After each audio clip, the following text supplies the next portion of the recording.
Hello, world. Hello, folks out there. You are watching or listening to another episode of the Game and Watch Podcast, episode 106. I'm your boy, Justin Reed, aka Too Tall for You Fool. I am joined once again by my main man, F Man, OVG, View Gaming himself, Finest Dabs, Living the life. What's up, peeps? and Max Hines from the Loading Bar Podcast is back with us again. How you doing, Max? Doing pretty good, everybody. Coffee this late at night. I'm hip. Yes, for sure. Coffee. I heard that. Once again, thank you for watching or listening to the Game and Watch podcast. For those of you watching or listening, just a reminder, it is a RV Gaming or OVG production. We're available on all platforms wherever you listen to your podcast or for your viewing pleasure, wherever you stream your podcast, Twitch, YouTube, etc. That whole thing, even Twitter in some cases. So for the most part, links to uh, to our social media handles Someone needs coffee. Here we go.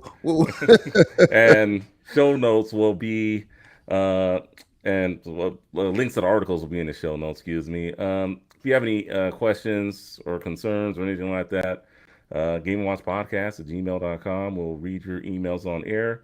And if you're watching us live, we have a little segment at the end of the show called Chat Room Comments, where we'll read the best comments on air and all that good stuff. And then lastly, we have a Patreon. If you want to donate to our Patreon, it will make a better show for all of us including the host and you, the listener or viewer. All right, so with all that out of the way, it sounds like I do need some coffee, but I'm good though. How y'all doing this week? How's it been? Max, we can start with you. Yeah, sure. It's been pretty good. Very busy. Library work is never a dull moment, and playing a lot of Cyberpunk also never a dull moment. What else? Right. Newest episode. It's been like a long time. I know. Bear with me, but Xbox 360 and the history of the mojito. And yeah, come take a listen and see how Sir Francis Drake helped influence one of the best cocktails known to man. And yeah, hopefully everybody enjoys it. All right. Nice. Nice. How you been, F? How's your week been? Your hectic work week where you play video games at work? No, I'm just kidding. But No, it's been a little bit crazy. I had a yeah. I had an anxiety attack Oh, a couple sorry weeks to hear ago at that. work. Oh, Oh, I'm So sorry to I hear mean, that. at home is where I work, so it was at home. So I was luckily in that environment. But hopefully, some things about work and at work are changing. Mm-hmm. So I've been able to just kick back, chill with video games, kind of take my mind off of work and all that stress. But yeah, no, it's been things have been good. Let's see. Other than that, oh, my son flipped over today at 3 months by Ooh. himself. Oh, So oh, I thought you no, meant flip. your older son flipped. No, Oh, no, no, no, oh, no. My 3-month-year-old oh. flipped over on his own from his back to his stomach. So that was a celebratory moment. We also went to a pumpkin patch Oh. today, which was pretty nice. And other than that, I'm glad to be here, and I'm glad to be talking about games with you guys. Yeah, all right. Oh yeah. nice. Before I forget, happy wedding anniversary to you. Oh Oh, yeah, that's right. Yes. yeah. There's that. You Congratulations. guys, dang, you guys put all my business out there. No, just thank you very much, guys. I appreciate it. You guys remember this stuff better than I do, so now I gotta go actually leave the podcast and go tell my wife happy wedding anniversary. Thanks. If it makes you feel any better, mine is in 2 days. But for me, I mean, I haven't really been playing too many games. I've been on a retro kick. I've been playing Super Mario RPG, Legend of the Seven Stars, and been playing Turtles here and there. It's been kind of a hectic week for the most part. My daughter's birthday was last week, so we celebrated her party yesterday. So that was fun. She turned 7, and also, before I continue, and I think I'd be doing myself a disservice if I didn't address this. We lost a great entertainer last week. That man in the back right there, Coolio, man, rest in peace. Gangsta's Paradise. And you know what? The reason I have it hanging there, just a little story for you guys. It's the first music album I ever bought um, on brought on cassette. So kind of it kind of hit close to home to me. You know, I grew up with them and all that good stuff. So You grew up with Coolio? well, grew up on I them. You know, thought. Keenan and Kel. Keenan. Oh, okay. Yeah, I yeah. thought I thought you had a secret best friend, and like you never let me meet him. Yeah, well, no, so yeah, R.I.P. Coolio, and like I said, I'd be doing myself a disservice if I didn't say anything. You see him every episode on on my camera, and then speaking of which, I do want to get into a trivia. He was in a video game actually. So he was in the Super Nintendo game Rap Jam Volume One. It's a basketball game, and it's not a very good one, by the way. It's actually kind of worse than that Michael Jordan basketball game, that Windy City one or whatever. But yeah, Yeah. yeah, it's a pretty bad game. But there were some other rap acts in this game. Coolio was one of them. There were seven others. You guys care to take a stab at who may have been in this game? Out of curiosity, just I'll give it a go. yeah, okay. So Don't, I'm don't, gonna say the Wu-Tang Clan because they dipped their toes in a few video games all right, good in the guess. Good past. guess. I mean, like I said, seven others, so you know you can choose some more. Just Yeah. Hmm. I'm finance, you got sorry. anything? What was the question? Coolio was in a video game, Okay. Rap Jam Volume One. I Hmm. mean, Hmm. so it's a basketball game for the most part. There were seven other rap acts, solo artists, and groups in the game. You care to take a guess at the seven others? The There, seven it, others. Oh well, I mean, gosh. not all of them. Just try to name at least one. Okay. Let's. It was the Two. mid '90s, so just I was kind of just. I'm just gonna Tupac. I just. okay. Yeah. Not happening. No. Okay. You Max, you got any more? Or are you good? Uh, this is a stab, but it's like the first thing that popped into my head. Bismarcky. Okay. Probably Okay. not. Okay. There were good guesses. Okay, I'm not gonna lie. House of Pain, Okay. that Mhm. Makes was sense. Yep. LL Cool J, Yep. Makes sense. Yep. Naughty by Nature, Hmm. Onyx, Public Enemy, Hmm. Queen Latifah, Hmm. Warren G, and Yo Yo. Wow. Hmm. Hmm. I So feel like we yeah. disappointed you. Yeah, well, it's all good, you know. I mean, I just figured, you know, He just a didn't little bit say of your no. He music. said it's all good. It's Okay. all Well, good. yeah. I'm a video. I could talk about video games all day. Yeah. You asked me about music. Nah. I'm Well, not gonna do that. it's all good. All right. So let's get into our first story today, and let's start with something else from the '90s. It's a Sega Genesis. It is now playable on the Analog Pocket along with the NES. This Analog Pocket just keeps getting better and better and better and better, but unlike the Steam Deck, you have to wait longer for it. Like people are still waiting for their Analog Pockets, and they are more expensive too. You're better off going, you know, to like eBay and trying to get it. You'll probably get it, you know, a lot sooner rather than later. But Hmm. you can now play Genesis games on your analog pocket thanks to the community out there and NES games. So this is, you know, kind of not a surprise, but you know, with the latest firmware update, you know, developers have been adding cores to this thing, and you know, they've been giving it a go, and it's you know, pretty much NES, SNES, Sega Genesis, and probably a lot more coming to this thing for the most part with the analog pocket and you know retro gaming. Does this make you want to get an analog pocket even more, Who are you talking to? Finest? Um, no, not really. Once I just these games can be played so many places. Retro games, I mean Super Nintendo, Genesis games are just there's so many places. Yeah, I don't know. Nostalgia is great and everything, and if you have the device already, yeah, this is a great added feature on top of everything else. But like, is this a draw? Like, is this enough to pull me in and make me want this device?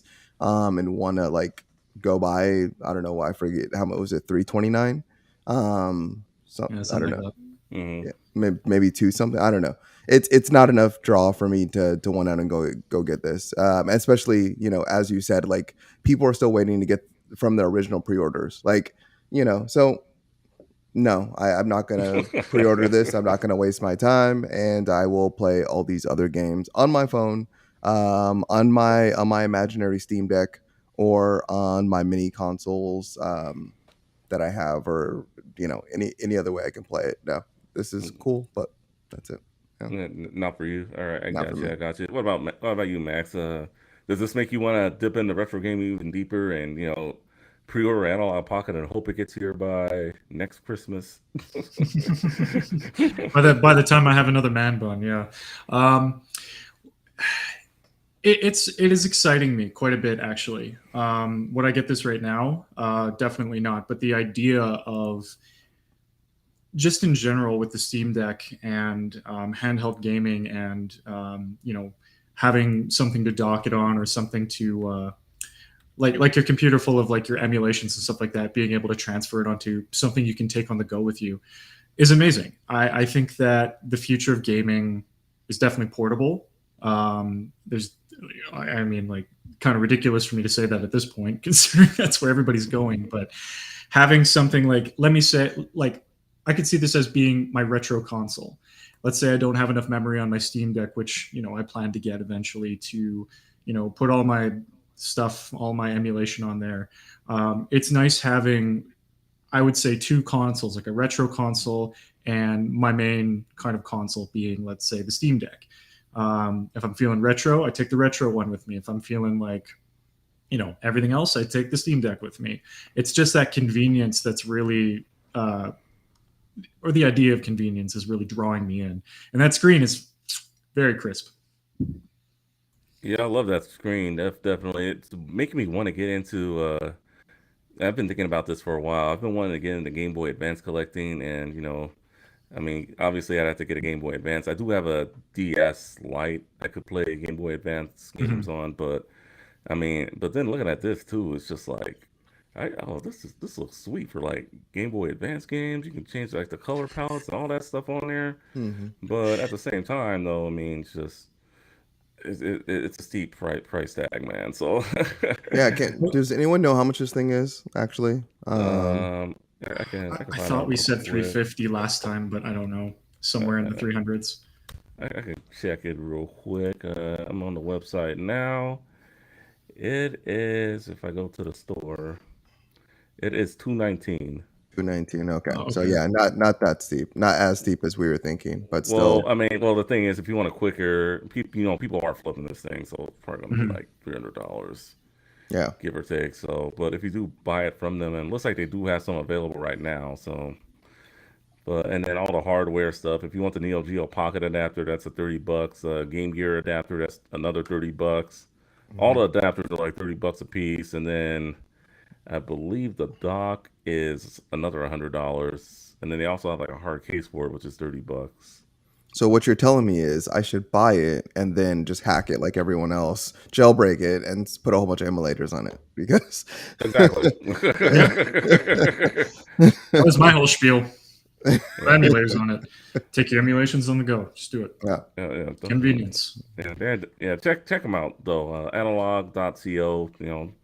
A lot of neat stuff on there, but it looks like all their Genesis stuff and Super NES stuff is all sold out. So, but I mean, you can definitely get it on from eBay. It might be a little more, but just for the most part, I mean that's how it goes. But figured I'd share that with you guys. Emulation talk. It's always fun for me. I love emulation. It's a great thing. All right, so did these the so Ubisoft must be like delusional or something because Far Cry 6 I'm hearing maybe getting a Game of the Year edition despite getting just about no awards. Have you It ever got heard of that? nominated. It Yeah. got nominated, but I mean the game wasn't that great, so it's I don't know. I feel like this like giving it a Game of the Year edition is kind of it's kind of funny to me, but I mean, I still haven't played the game yet, even though I have it in my backlog. I will play Mhm. it soon. Um, I hear it's all right for the most part, but I'm looking forward to it, and then I'll play it. I'll be the judge of it for myself. Max, how do you feel about Far Cry 6 in the Game of the Year edition? Would you get it, or would you just pass on it? Um, kind of pass, but I love the idea that they were just like, you know, don't dream it, be it. Yeah, we're not nominated for Game of the Year. Let's make one anyway. You know, like that's amazing. That's amazing. It's just like I don't know. Kudos, Far Cry 6. You know what? You're somebody's Game of the Year out there, and that's what counts. So you're not technically lying. But real talk though, like I haven't really played Far Cry since Far Cry 3, and after like Far Cry 3 Blood Dragon, I didn't want to play any other one. It was just too cool. So I kind of fell off after that. But from what I can see, like the series is doing well, and it's all I can say about it is just it's more Far Cry. So if you like that, I mean, you're gonna be happy. Finest, how do you feel about the Far Cry Game of the Year edition? Does that make you want to go back and buy it? Well, you got the game originally through a bundle, so Yeah, I mean, for me, like, once again, like, I don't think it's that big of a thing. I would say, I mean, this particular edition that was data mined, the when they like this was data mined through through a leaked image. So essentially, we don't even know if this is a thing. We don't know if this is like 100% a thing. Mhm. They pulled it down. The data miner that like leaked it and put it up on Twitter, they pulled that down immediately. But essentially, it's a rebranding of the Ultimate Edition, and it just includes all the DLC, which games have been doing for what, like 10, 15 years now. Like you mm, release the original game and then you release the Game of the Year edition at the end of the year, or the Ultimate Edition or the Deluxe Edition at the end of the Mhm. year that comes with all the DLC. So I mean, in terms of like the name, it's just semantics. Mhm. But I mean, if it's gonna help, Ubisoft like sell more Far Cry games, like sure, have at it. But I don't think it's that big of a thing. Like I don't think you have to be a game of the year. I don't think you don't have to win game of the year in order to use this title, and games haven't been. mm. They Mhm. just That's just something that's like they use in order to sell more editions of the game. That tells gamers that you're getting all the tidbits and all the DLC and all the stuff, and there's no other stuff that's going to be released or shouldn't be, because this is the final version that's available to you, and it'll have all the bells and whistles. So Mhm. you're telling me that it helps with game sales. Yeah, that's exactly what I'm telling Yeah. you. All right, so maybe Yes. maybe Volition should take Ubisoft, follow them and do a Game of the Year edition for Saints Row. See what happens. We should do a case study. That would be funny. Game of the Year, Saints Row, Game of the Year edition. Oh boy, but I just thought that'd be pretty cool. All right, but I mean, for the most part, like I said, I do want to dip in the Far Cry 6 eventually, and we'll see what happens when I do. Holidays are coming, and not we're in the last quarter of the year now. I mean, October. Now is the home stretch. For games and what developers have been raving on all year long. So we'll definitely Yeah. check it out and see how it is. Yeah. Plenty of people said it was a good game last year, and like I said, it Hmm. was nominated for Game of the Year. So Hmm. All right, fair enough. All right, so let's get into some Xbox news. Xbox Games with Gold is cutting back on their monthly games. So is now pretty much it's going to be offering its subscribers two titles per month as opposed to the four for Xbox One and later hardware. And let's see, and they do have some games coming out this month in October. And let's see, I've not heard of these games, and according to this article, they're saying if you hadn't heard of them, you're not alone. So I don't feel too bad. Mona meets Breath of the Wild survival adventure. Wildbound is the first one.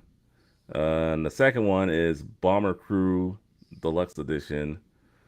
Uh, and let's see, yeah, I've never heard of these games. I'm not familiar with these games. So I'll go to the man who probably is familiar with these games. F Man, can you tell us a little bit more about Windbound or Bomber Crew Deluxe Edition? no, I cannot. All right, Max, you got anything? Let's see. Looks like Windbound. It's like a boat game or something from what I'm looking at here. Hmm. Well, I was reading a little bit about the bomber one. just in the article. I hadn't heard of it before, but it sounded actually pretty interesting. Where you play in like a World War II plane, and it's kind of like a weird uh, simulator story, contextual, and you're trying to get everyone basically to safely to their destination through like a World War II like airplane war zone. And you can talk to crew members, I think, and you can like kind of get to know people. Which in the article it states that like this creates like more incentive to keep everybody alive. I think that sounds like pretty interesting concept. Um, the only thing is, yeah, I think they're scaling back to two games a month, right? Did you guys used to only get three or two? It was four.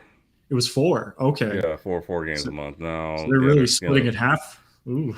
Yeah, they Yeah, whenever. but oh, I was just gonna say, but yeah, a lot of the games that they've been doing for like the last like year or two have all been recycled games. Like it's Oh, like okay. games that they've already put out. Like, and most of the games that they're focusing on are games that they're putting in Game Pass. So they're not, games Yeah. that are that great, really. That they've been gold anyway.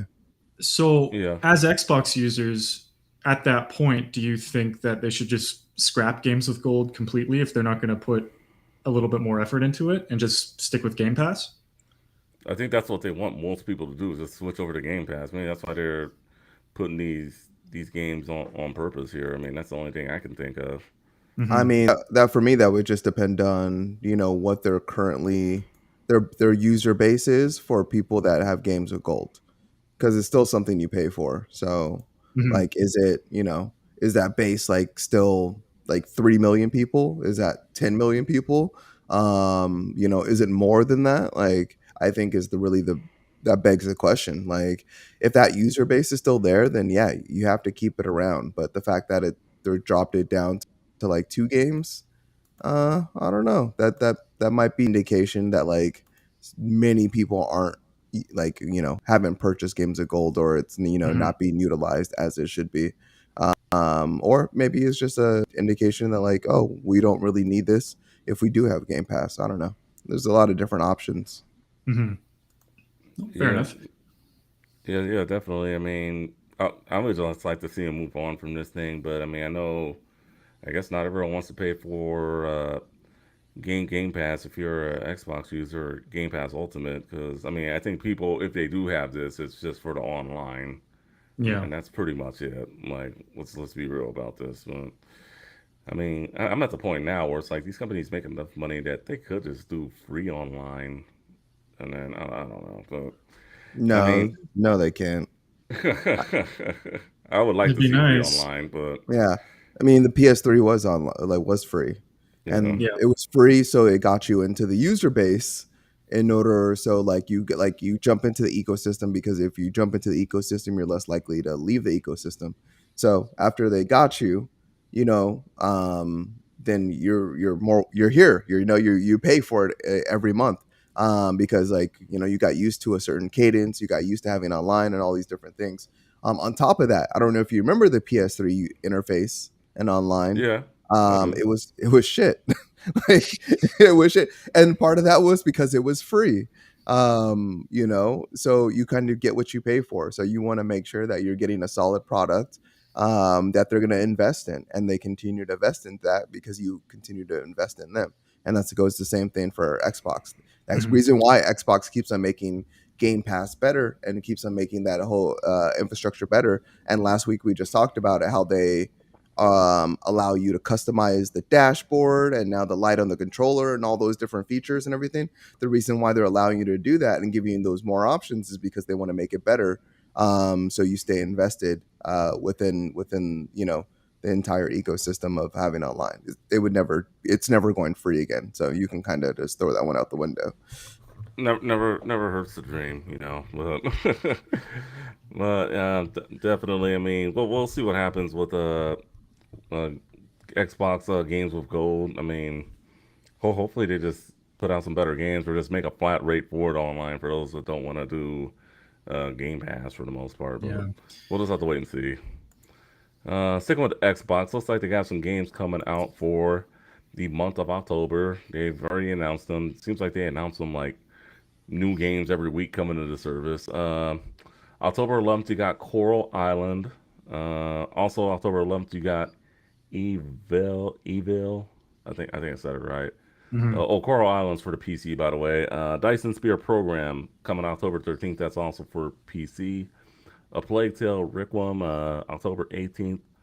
Requiem. Norco, Yep. Requiem, yeah. Norco, October 18th. Persona 5 Royale, October 21st. Also October 21st, Scorn. And October 27th, you have a pair of games Gunfire Reborn and Signalis. No, I can't read tonight. Any games here that our viewers or listeners should be looking forward to for the month of October? Max, any of these games you're familiar with?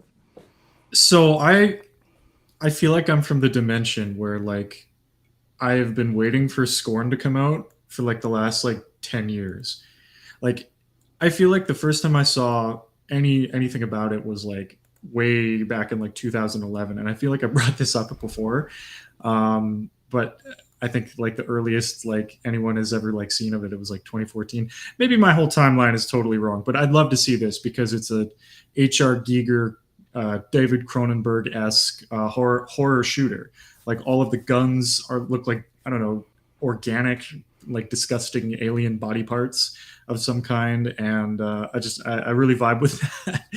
um, Other than that, like the Coral Island, the farming simulators are really coming up lately, and it's actually kind of like it's like pumping me up to like maybe like try out my own and like I don't know, a coral reef farming simulator. Yeah, definitely support your oceans. F man, what games in October are you going to be playing on your Xbox for Game Pass if you're still paying for it? No, I'm not paying for it right now. Yeah, I've none of the games have really drawn me in. I mean, there's definitely games there that are available, but I was on Game Pass the other day, and I was just going through. I was like seeing what was new, what's available. Yeah, and really not into much that's going on there. I think right now in terms of a value for games, I actually think the PlayStation Plus is better right now in terms of like what they're offering. Scorn is something that like is kind of interesting. Yeah, that whole the whole art style that is like HR. I say Geiger. I know you say Giger, but I like that whole art style was like big in AP art class, back in high school, and just like seeing it like come to life here is very interesting. And in addition to that, yeah, I think that I don't know. I think that's a relatively cool game. I know a lot of people are excited for a Plague Tale Requiem. Hmm. Original Plague Tale was pretty. It had a lot of fanfare behind it, so kind of curious about that. But no, I you know what? I'm not very happy with Xbox right now, just as a whole. I'm Um, sorry to hear that, man. I know yeah, you're still dreading that purchase, or I'm guessing it hasn't gotten any better, or it hasn't gotten much better. This year is kind of really just a bust. I already have Persona 5. I mm, don't have Royale though. So maybe that could be the draw for me here. Like I can finally get into Royale. I stopped playing Persona 5 because legitimately like a month later Royale came out. And so like I put 20 hours in and I was like, "Oh, crap, they're coming out with a new one." Very much like the game of the year, the game of the year edition. But there's a whole bunch of other improvements besides just DLC and Mhm. stuff like that. But yeah, like I do want to get back into that game at some point. I just need the time to do it, now is not the time for me because I am very busy. But yeah, yeah, not really enough here for me to jump back in and purchase Game Pass.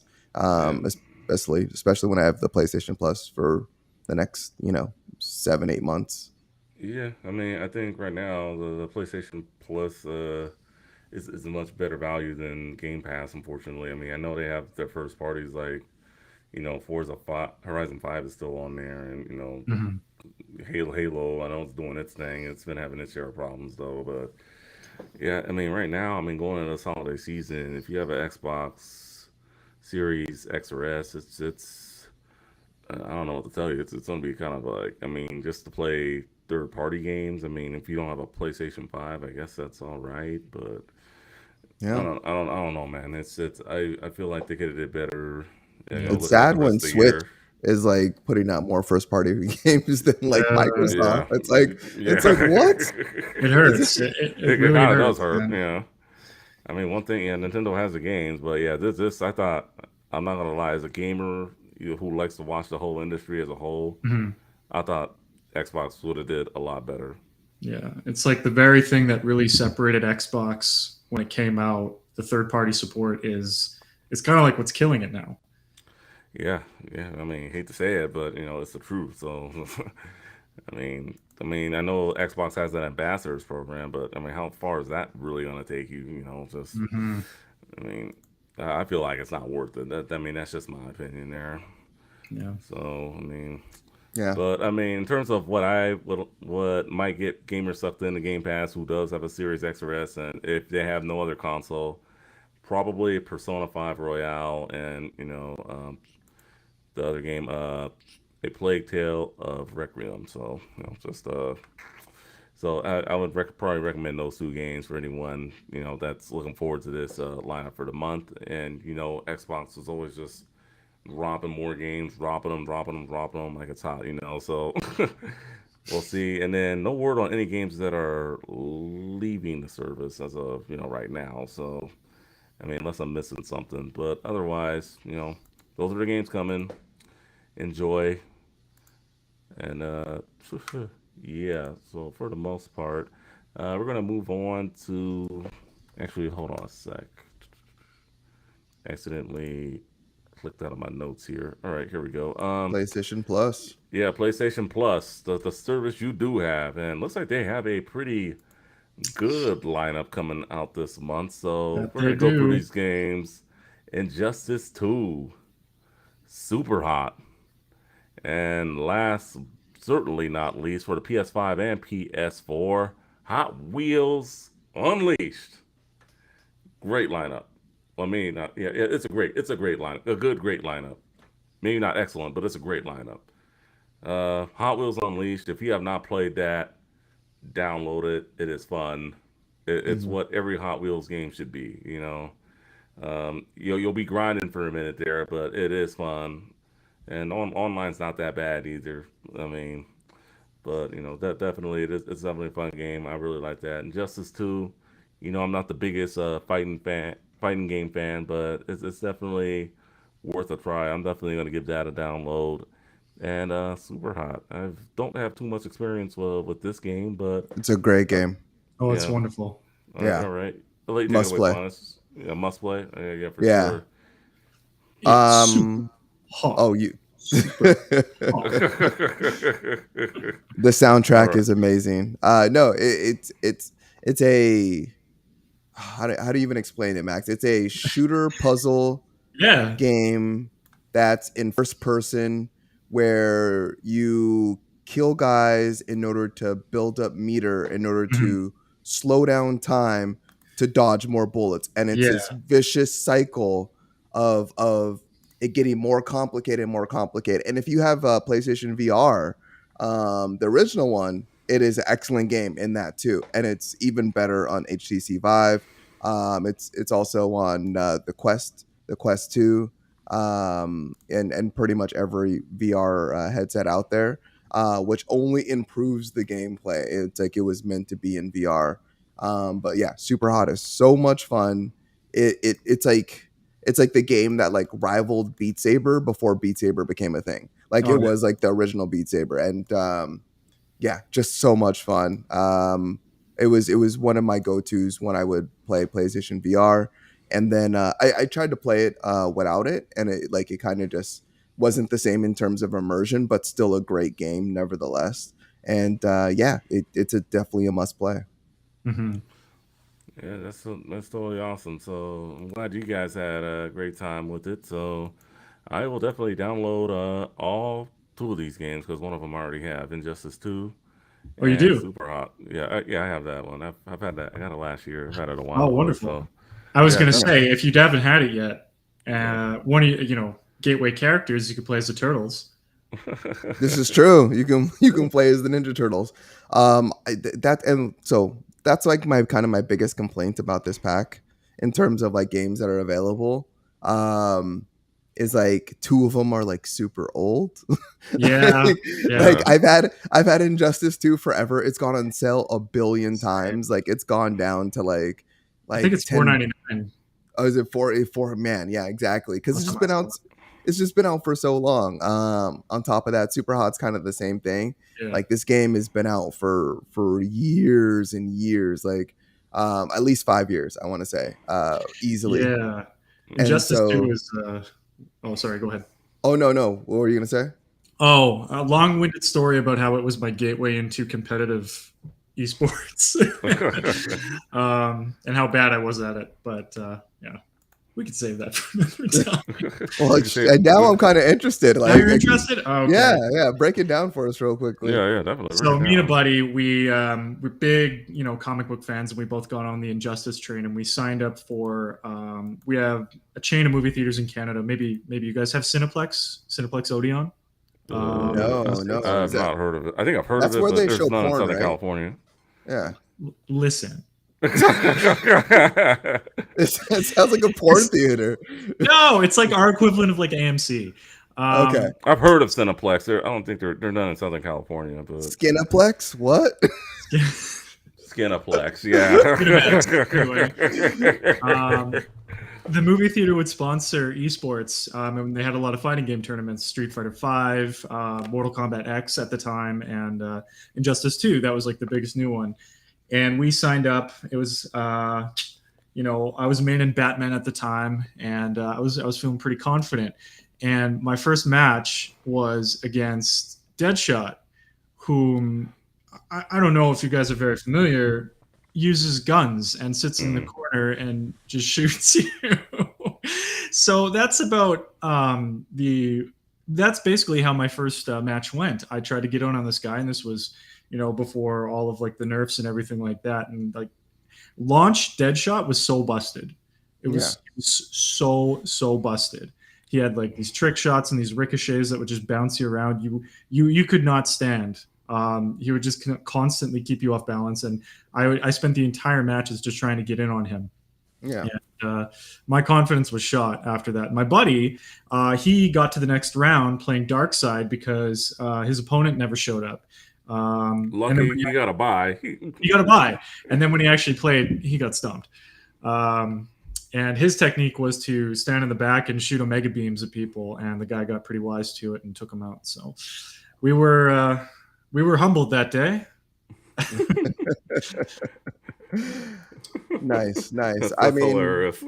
I love fighting games, but the Injustice games, that entire fighting style, like the slower paced NetherRealm, like Mortal Kombat and Justice like Yeah, games, like it never really drew me. It's very, I don't know. It feels like Mortal Kombat. Like it feels like OG Mortal Kombat to me. yeah, Like the moves just feel like everything feels so intentional. It doesn't feel like smooth or fluid. It feels like when you punch, like you kick it, and there's like they're almost like stiff, like the characters. So yeah, it bothers me a little bit. Like there's moves that like are very fluid within that, but the overall scheme of it just feels very clunky to me. So I do have those games. I liked Injustice 2 particularly though, because there was all the different types of armors hmm, that would like you can basically customize your character yeah, to you can you would be able to adjust their moveset. You can customize their armor and so forth, and change their stats based on the armor that you got by hmm, playing the game. Now you can use it online too, but only if like it was enabled, yeah. um, or you played certain modes. So and Otherwise, it was most just people, cosmetic.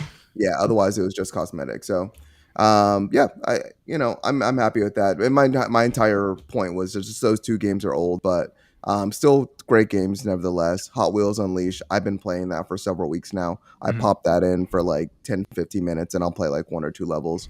And yeah, it's a lot of fun. It's way too easy.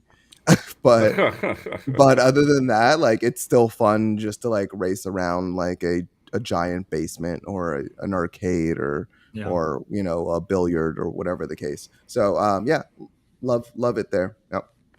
Yeah, definitely check out the games if you are a PlayStation Plus Essential fan. If you don't have the higher tiers like Finance here, I mean, it's a great lineup of games.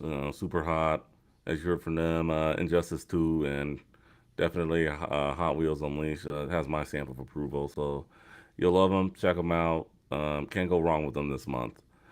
All right, moving on. Delay alert, delay alert, delay alert. We have another delay here. I can't. We need to get like a delay alarm or something. I don't know, man. But Wee woo, wee woo. or it's like a siren, or I I'll don't know. I'll work on that. Yeah. Yeah, final. Yeah, you got to work on that. Looks like Skull and Bones has been delayed again for the fifth time. 5 times this game has been delayed, and I don't think anyone's cares really. I mean, quite frankly, it's been in the making for what almost 7 years, it's like 5, 6, 7 years. So it's. I mean, I'm kind of just over it at this point, and that doesn't look very appealing to me, in my opinion. And I guess the $70 price tag they're going to debut later this month. We'll have to wait, and it's going to be influencing other companies too, which will be in our next story. But I don't want to get there just yet. But how do y'all feel about Skull and Bones? Max, I know you have that look of frustrated, like, damn it, I pre-ordered this game, now I just want to play. Look at How this you map feeling, behind me. Max? This is all about pirates. No, anyway. Uh, it makes me. It just kind of makes me sad, like because you're. Oh, sorry. You're right. Like, I don't think there's a lot of buzz about this, and a lot of the news that we've heard, like especially in this article too, is like there's been a ton of like toxic work environment talked about. Developer crunch has been talked about, like things that people are no strangers to, especially when it comes to delays. And I just I hope that when it comes out, people will love it and people will love playing it, just in general. Because yeah, it sucks. It would suck to find out that, like, all of this hard work that you've put into, just, there was no interest, even when it's a solid game. So I hope that it's solid. I hope that people pick it up when it comes out. And yeah, the delays, take your time. Take your time, make the best product possible, and we'll be looting and plundering on the high seas in no time, customizing ships and making them look amazing. So I was muted there. And going to war with your fellow shipmates, or well, the enemy, I guess. Wait, what, mates? Shipmates. What?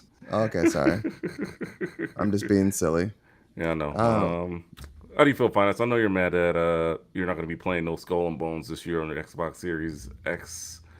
you know what? I mean, I'm not mad at Ubisoft. I'm really not. There's been about 50 games delayed this year. Yeah. One more is not going to be a big thing. But even more than that, I think Ubisoft is doing the right thing by making sure that the game is honestly in the best condition it can be when it does come to release, and that they have the most content that they could provide us in a finished state. And I think that's the most important thing that they could absolutely do. And I mean, they were doing this like last year. Like if you remember last year, like 2021. I mean, they delayed Skull and Bones. They delayed The Division Heartland. They delayed Just Dance. Yeah, What Just else? Dance got delayed. Yeah, they delayed like half their life. I mean, they've delayed Prince of Persia and Far Cry and Riders of the Republic all last year.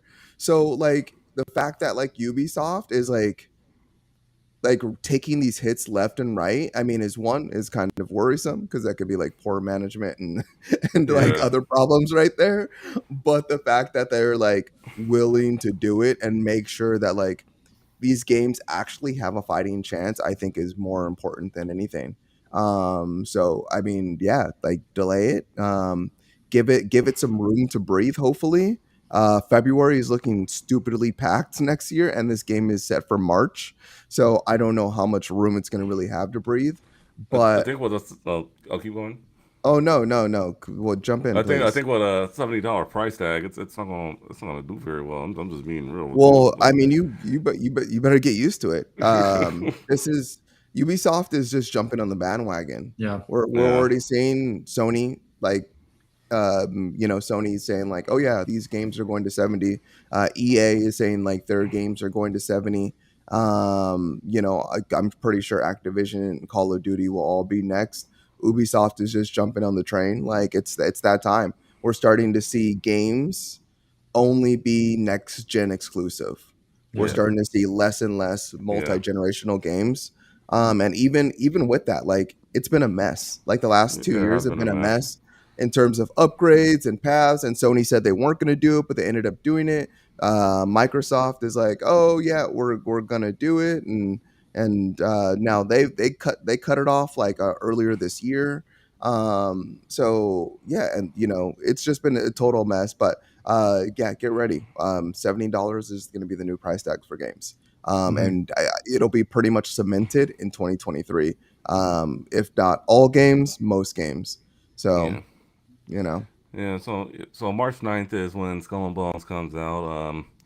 It's getting delayed one more time. Hopefully, everything's ready to go with it. I mean, I think Ubisoft is taking a uh, is doing what Volition should have did and just delay Saints Row even further so they don't have a broken game. And I'm sure developers were looking at the reception of that game, and they just like if they're delaying, I can't be mad at them for that. It's just like I don't know, just with the crunch and all that stuff, delays. I mean, I just want to get to the point where it's just like if you are gonna delay it, try not to delay it more than three times at Yeah. least. I don't know, but yeah. I I mean, mean, if anything, that like, I mean, I would assume that leads to less. And I mean, sometimes it doesn't. We've heard reports before, like, like, oh, just because it's delayed doesn't mean like, that means there's less crunch. It just means that we're working harder for longer. But in the same respect, we have heard about toxic work environment from UB, and but we've been hearing about that across the industry from every, Yeah. like, honestly every studio. mm, So I mean that's just fine. But what I'm hoping for is that this has just been such a long development cycle for this particular game that I'm hoping that it's been like Ubisoft just like kind of like sitting back and just letting the developers do their thing so they can release the best game possible. I don't think this game has been 7 years going on like 8 years of crunch, Yeah. or even like because if you just look at all the delays, it's been delayed since 2019. So mm, I don't think the last 3 years have been all crunch. But I'm not there, so I honestly don't know.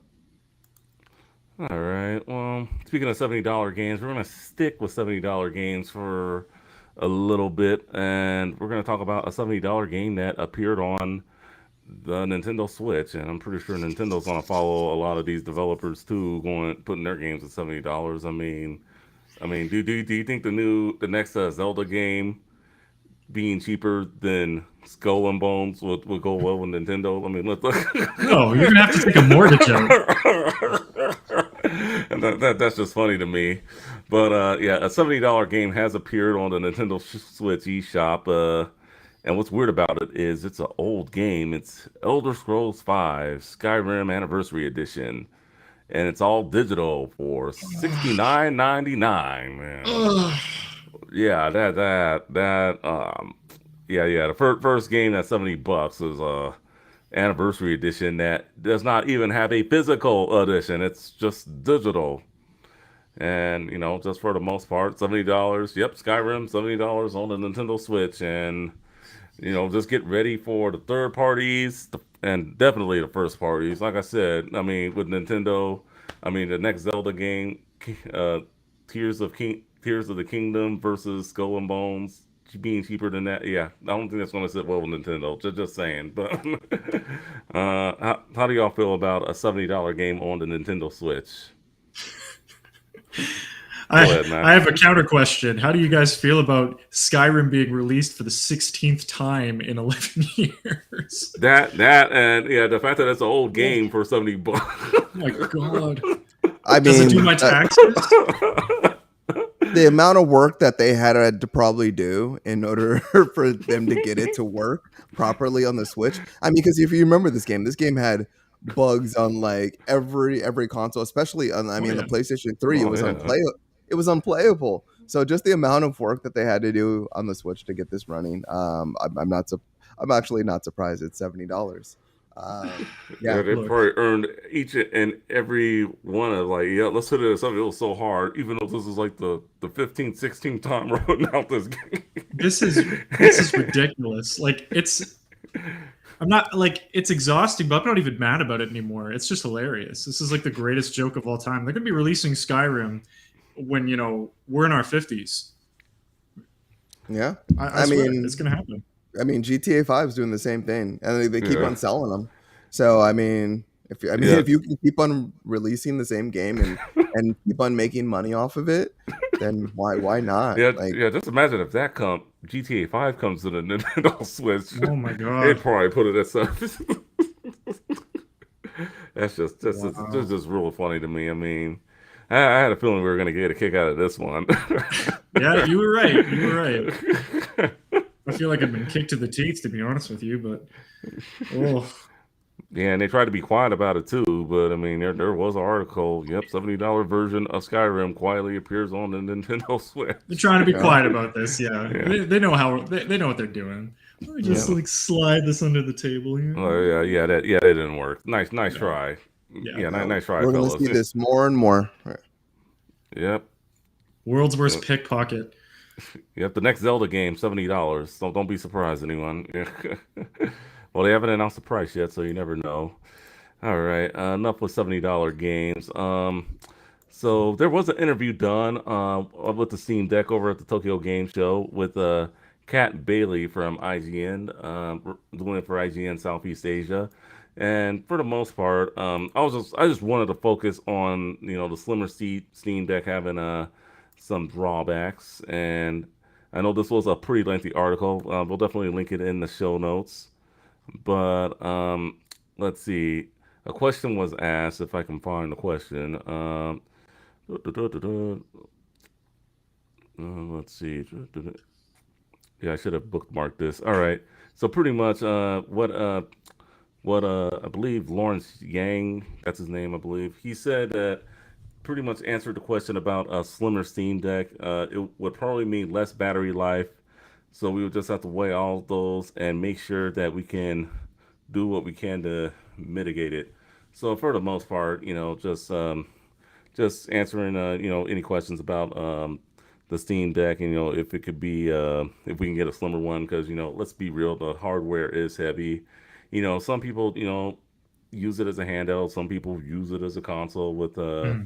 the third party docks that they've been able to use already. I would suggest just waiting for their dock. I mean, I know that was also asked about in this article too. When does it come in? Pretty much it has said, just the supply, just waiting on materials, all that good stuff. So, anything you guys wanted to comment on this interview about the Steam Deck? I know you have your pre-orders in, so finest.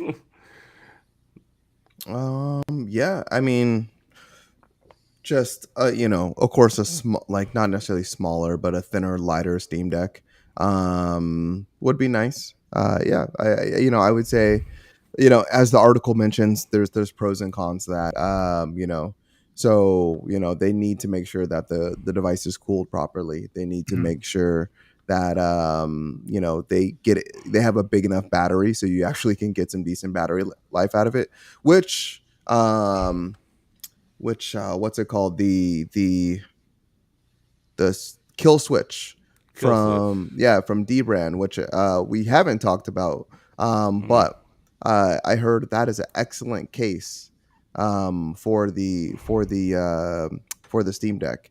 So if you're thinking about purchasing cases, that's a great one. Um, let's see. Other than that, yeah, no, I don't know. I really don't have much to say about the slimmer lighter. There's definitely there's a ton of great information in this article. And I think a part of, like, as they were like talking about it and reading through the article, just the amount of iterations that they did, Mm. like there was like over like 70 iterations like of the Steam Deck. So you can only imagine. Yeah, they wanted a smaller, thinner model too, probably more in line with the Switch, but with a bigger screen. Yeah, but they also wanted to make sure that they got the controls on there. I mean, if you look at the controls on the Steam Deck, I mean, it legit has everything. You have your joystick, you have your mouse pad, you have your D pad, you have your not only your shoulder buttons, but you have double shoulder buttons on that thing, like, and it has a touchscreen accelerometer and a gyrometer or gyrometer, whatever. I forget what it's called, but anyway, it has a gyro in it. So I mean, just Gyro. yeah, the capabilities within that device are, and the size that it currently is at is just amazing. And right now we're not seeing any other products out there. We're seeing a whole bunch of handhelds, which I know we're going to talk about in a moment. We're seeing Yeah. a whole bunch of other handhelds come out, and while they are generally cheaper, we're seeing them like in the $300 to $400 range. They are not providing the just they're not providing the features that the Steam Deck currently is at the Steam Deck's cheapest price. Yeah. Yes, you can buy a Steam Deck for $800, but you could also buy one for $400, and none of these other machines are even close in terms of features that the cheapest Steam Deck is providing. But I'll leave it right there. What do you guys think? Per, Max, you can go ahead. Oh well, I had some different takeaways when I was reading the article. Kind of just things that I guess like hyped me up. One of the things that related to the size of the Steam Deck that really surprised me was one of the most like the biggest comments that people make are that the size of it is very misleading. It's a lot lighter than it looks, and it's a lot more comfortable than it looks. I think those were like the two um, biggest, like user comments, I suppose, regarding this. So, I mean, as long as it can cool it, it's comfortable. Um, you know, I was a little worried about like the positioning of the analog sticks in the beginning, but people don't seem to have any issues with it. People Um, think it's great, actually. yeah, like that's great. That's wonderful. And would I want one slimmer? Look, if it fit or if it sits, it fits. I'm happy with it. But one of the best, things that I loved about what Lawrence was talking about was he kind of like explained that like as a parent, um, being able to kind of game like handheld gaming is great in like a family setting because you can hang out all in the same room even if you're all doing like different things like maybe you're like tuning into a show with like your significant other watching a movie or something like that, or they want to watch something and you want to hang out on the couch with them, you're playing your games. Or if you have like kids, you literally can drop everything and like go, if they need assistance with anything like that. It's wonderful. And there's a comfort factor to that. And where you're not sitting in like a gaming chair the whole time. And yeah, it just sounded like a very cozy, great option for uh, older fans of video games who can't always make the time to just sit down with a console or sit down at the computer and play. You have something that you can just take with you, chill on the couch, and everybody's happy. There's a great compromise. But yeah, Mm-hmm. that it's just like the analog pocket. Like I said, like this is the way of the future. If I had my emulated machine that I can take with me wherever I go that plays all my old favorites and my newer machine that plays all my new stuff, like man, I'm set. I'm set. I look at the Steam Deck and I just look at this thing. It's everything I would want out of the Nintendo Switch. If the Nintendo Switch could just do that, then I don't think anyone would need any other handheld device ever. Mhm. And we've been talking about these handheld devices all year long. There's a whole list of them. I was actually thinking about making that the main topic this week. Just with our next article coming up and all. But yeah, just I mean, the Steam Deck. It is a beauty. I mean, right now, I mean, I just wouldn't be able to justify spending that much money on a handheld to my wife. Especially with I could play these games like in other ways, and I don't really travel all that much, and Mhm. I have the Switch, so I'm good with that. But I know it's not good with some other people. They taking your PC games on the go, your Steam library, or if you want, you can just make it a retro emulation powerhouse and call it a day. Whatever you want to do with it, the possibilities I feel are endless with this thing. So Yeah, I great. mean, it's a PC. And I think that's a thing that Hmm. a lot of people are forgetting. Like, Yeah. regardless it's if a handheld, like you can't get mad at the size because it's a PC. Like the fact that they were able to get the ergonomics correct and add all these different features and add like a solid set of controls, and really make it feature complete in terms of like what a PC handheld could be like is absolutely amazing. The amount of power that this thing has, on top of like the iOS system that that Valve continuously updates like on a almost like on a daily basis in order to enrich the features. It has its own quick resume like feature, very much like the a full Xbox Series X or S does, is absolutely insane. You know, I like the fact in this article, and even in previous articles, like they very much like Valve made it known like this is the first iteration of something they're going to support for a very very long time, and I think that's the important thing to really note. They do have like a wealth of money. They have the Hmm. resources. They put out some other tech that didn't work out, and we were all hesitant. We were looking at this thing, we're like, ooh, it's expensive. Ooh, like, Yeah. I don't know, like Valve put out the controller, it wasn't great. They put out the other mini PC like to hook up to your The Steam TV. box. Yeah, Yeah, yeah, the yeah, Steam box. that failed. Yeah, that failed.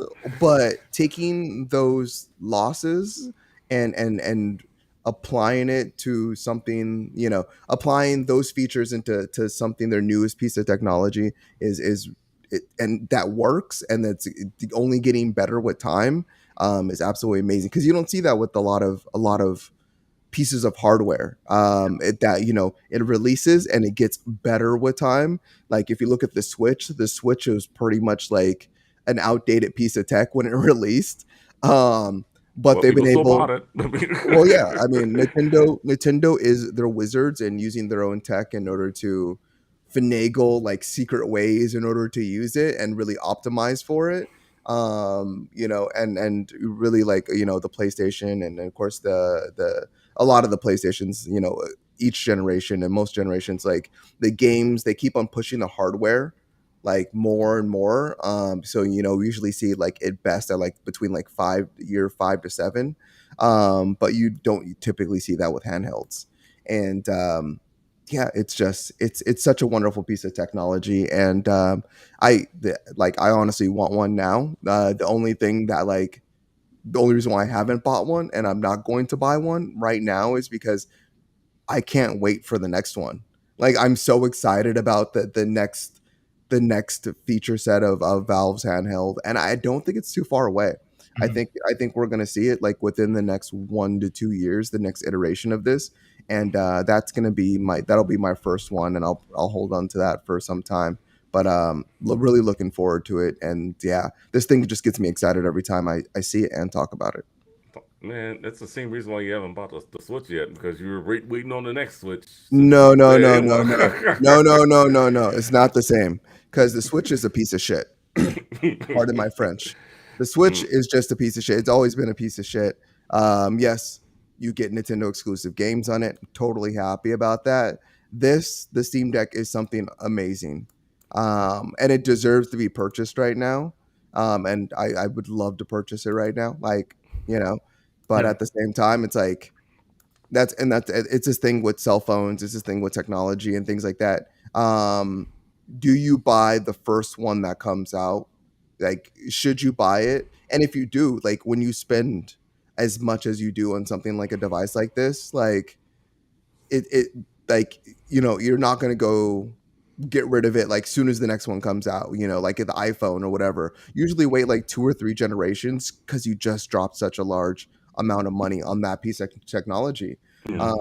So like, do I buy it now and I'm happy with it, and then the next one comes out and then I'm like, oh man, that has better battery life and it has a better screen and it has more built-in memory and all this other stuff? Or it's a trade-off.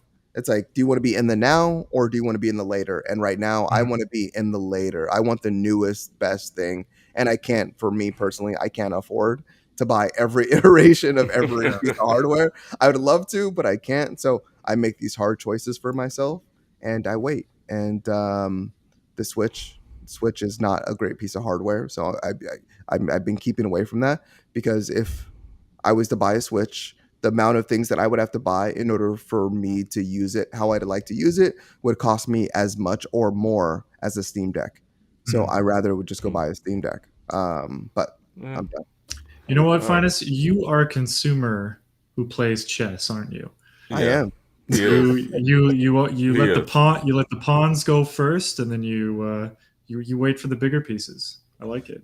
Yeah, I mean that's the only reason why I haven't purchased my PS5. Also, it's like, the PS5 isn't. I don't think it's great. Like, I think it's good. I think it's a good piece of hardware, but like now they're like reducing the weight. They're like they just put a new AMW, not AMW, And AW.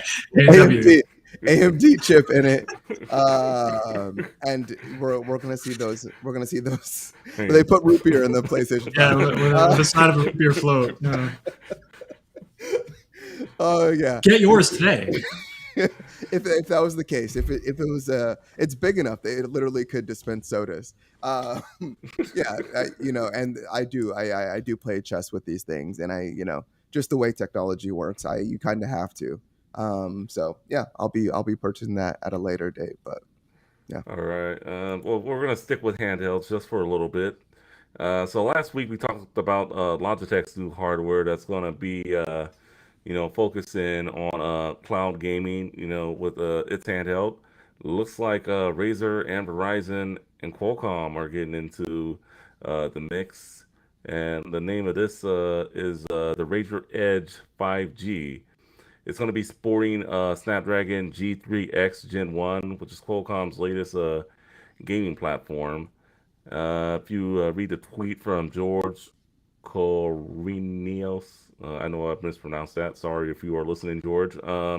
Breaking: Verizon, Razer, and Qualcomm are teaming up on the world's first 5G mobile gaming handheld, Razer Edge 5G. It will allow you to play your favorite games regardless of whether you are gaming in the cloud, on an app, or streaming from your console. And again, the gaming industry or gamers, do they really need this? I mean, I feel like the whole industry is flooded with all these handhelds, Yeah. not including the Switch or the Steam Deck. I mean, those two are king in my opinion, but everything else I feel is just like you could play all these games like elsewhere, especially the retro ones. So, but I mean, they're taking their dab at it. No price release just yet, but I mean, it's a new one, and we got to do a roundtable about how many handhelds have been released this year, because right now I'm lost. Like, it's just too many to keep up with, in Yeah. my opinion. Max, how do you feel about this being introduced? I think that the non like big gaming company uh handhelds like the one of the best non-gaming company handhelds out there that like really comes to mind is like a Leapster, like for kids. Leapster, Like okay. if you know what I'm talking about. Like, you know, they have tons of games and they've been doing well, like pretty consistently for like, you know, I believe ages. I don't know. I don't have it up in front of me, unfortunately, but like, yeah, it's something that kind of came to my mind. Even the last episode too. Just I don't know, but I feel like we're riding like these companies are just riding the wave of the, you know, handheld uh, resurgence, I suppose, or like the new millennium of handhelds. Um, I think that we'll see. I don't know. I hope people do well. Like I really do at the end of the day, but I don't know. I'm starting to think that maybe, you know, if it's not Nintendo, if it's not Steam, if it's not, you know, PlayStation or Xbox, um, we can be a little critical, like right off the bat. Because hey, like some of these machines might just like blow us out of the water without like any second thought. But you know, my gut reaction always to these is, yeah, that's, you know, that's not going to sell well. That's not going to do well. But we'll see. Like again, like I want people to succeed in this market. I want people to provide like, you know, new and innovative ways. But like cloud gaming, I don't know. It's not really something that like provides any sort of confidence. Um, if I'm speaking subjectively, but yeah, I don't know. That's my take. Pius, I know you got something to say. Yeah, I mean, yeah, I mean, right now it's a saturated market. Yeah. All these companies saw the success of the Switch, and people were clamoring that I want a Switch, I want a better Switch. You're getting it, people. You wanted something better than the Switch. Every company heard you, and they want a piece of that market. They want a piece of that 110 million. Are we at the Switch right now? Yeah, Um, yeah, about 110 million, give yeah. or take. Yeah, So I think people originally were skeptical. With the failure of the PlayStation Vita, but then with the success of the Switch, everyone wants a piece of that market, and we're currently seeing. and that doesn't make sense to me. I don't see why the Vita. I don't know. Well, go on. Okay, well, but I want to hear your thought Oh after yeah. I'm done. I'll talk more about it. Yeah. But yeah, you know what, everyone's like, okay, we can do this better. I think the thing is, R&D, development, UI, all these things take multiple years to build out. So people are like, okay, we're going to get this done before the next Switch, or we're going to get this done in the next like 4 or 5 years, and now we're seeing a product of all of that. But the thing is, people didn't account for all their competitors. They didn't, like, none of like these companies like Logitech and Verizon and Razer and Valve and Ayano, or Oh yeah. and there's even more. There's Yeah. There's even more. You're like probably forgetting something. Yeah. there no Yeah. there's definitely like more. Like there's been like 3 or 4 handhelds that have been released out of China, that all are similar concepts, cloud gaming, with screens and blah blah blah blah, and they have more even coming out. And yeah, the market's saturated because they did not count for each other. I think they only looked at Nintendo. Yeah, they're there, but we can definitely take a piece of that. Even if we sold 50 million, we Which do they great. won't. Which they're not, because just the market's so horrible right now. So it's gonna be tough. It's gonna be tough, business for everyone out there. And I don't envy any of them. And if you're going to put something out there, just make sure you put it out, like make sure it's the best thing out there. Mhm. Like feature complete, make sure it has the flexibility of the Steam Deck at this point. Cause Valve basically gave it like in terms of accessibility, it's like, if you're handicapped, you can play this device. If you are blind in one eye, you can play this device. Like if you only have 2 fingers, like you can play the. And now every other competitor has to live up to that. I Yeah. think the only other Yeah. way to really make sure you succeed in the market is, make sure you have the games, Games. and That's make important. sure make sure you're the cheapest, because Yeah. that's the other half of the market. Nintendo's cornering the people that really have the cheaper that can't afford the Steam Deck. You know, they have that market corner for anyone that wants a handheld slash console, and Steam Deck has anyone that wants a high end console slash PC mobile device. And so those markets are really pretty much accounted for. So the only way you're going to capture that is you have to do better than Valve and make sure that it's price competitive, if not cheaper, or you have to do better than what Nintendo is doing, and you have to make your device cheaper, which people are not doing. Everyone's No. right in between. They're more expensive than the Switch, and then they're less than the Steam Deck, and neither one has the feature. Like no one has the features of either one. So yeah, it's gonna be real tough for people out there. But if you need help in market economics and strategy in terms of selling, I'm here for you. So Yeah, so I want so yeah, so let's go back to the Vita for a minute. I mean, that was a great piece of hardware. I mean, I It got was. one. I mean, I have one. I got one recently. I hardly ever play it, but I mean, it was great. I mean, with the 3DS and all that good stuff. I'm just trying to figure out what went wrong with the Vita. Was it the promotion? I don't think it I was the think games. I no. don't think it was the games. I think it was just timing. Okay. Like, Were people going away from handhelds for during that time? You yeah, think? I think that they were really like what was out popular at the time. It was 2000, I think 13, 2012, 2013, somewhere around there. 2013. So we had, um, I think we still had the Wii going on. I don't think the Wii U was out yet. Um, I think the Wii U had just come out. or it might Maybe I have, don't yeah, know. just come out. But like, I think that there was a lot of like shift away from handheld gaming. Because you didn't hear about it at all unless it was from Nintendo. And at that time, I feel like the handheld market was definitely delegated to Nintendo, even though like Yeah, the Vita was an amazing machine. the Nintendo's always been the king of handheld. Yeah, I've said that for years. So yeah. But the lead up to the Vita 2 was terrible. Like the Vita itself was amazing, but like you had the PSP, which was amazing, and then they had that was the 1000, and then they had the PSP 2000, and the 3000, and then the Slim, and then they took it and were like, let's make the PSP, the PS Portable, even more portable. So they made the PSP Go, which was like that flip phone style yeah, PSP, which was even smaller, and I think that they made another model, and it was just another weird deviation from its original design, and I think that really killed confidence in PlayStation, like confidence in PlayStation's handheld market. And by the time the Vita did come out, just people didn't care. Like people didn't care that you could play like Metal Gear Solid 2 in the palm of your hand, which like even just saying that just sounds amazing, you know. But yeah, it was just poor timing.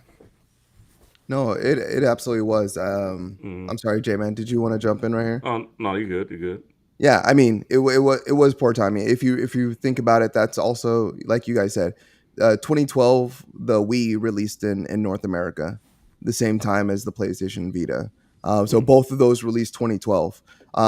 Everyone was talking about the Wii, like nobody was thinking about the Vita or anything else. So like yeah, Nintendo already had the market in terms of handhelds, and then PlayStation, yeah, they failed with the PlayStation Go, as you already mentioned, so that was a big part of it. And then they released the PlayStation Vita, and it was the same issue that we're kind of seeing right now, like in terms of like the Xbox, and then the issues that we saw with the